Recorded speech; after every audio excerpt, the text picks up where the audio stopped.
நாள் மட்டும் சபைக்காகவே பொருத்தனை பண்றேன் ஜெபம் பண்ணாங்க. கர்த்தர் கொடுத்தார்.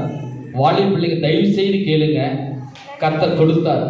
ஆனா ஏலிங்கிற ஒரு போதகர் ஐயா அவர் ரொம்ப வருஷமா அந்த சபையில் என்ன பண்ணிட்டு இருக்கிறாரு, பாஸ்டா இருந்திருக்கிறாரு, போதகரா இருந்திருக்கிறாரு. அந்த மக்களுக்கு என்ன பிரச்சனை என்பது தேவனிடத்தில் கேட்டு அவருடைய சத்தத்தை கேட்டு ஏலி என்கிற ஒரு போதகர் அந்த சபை மக்களை வழிநடத்தி வந்தார். ஆனா ஒரு காலகட்டத்தில் பாருங்க, ஏசப்பா ஏலி கிட்ட பேசல. ஆனா யார்கிட்ட பேசினாரு? யார்கிட்ட பேசினாரு? தயவு செய்து வாலிப பிள்ளைங்க சொல்லுங்க, யார்கிட்ட பேசினாரு? சாமுவேல் கிட்ட பேசினாரு.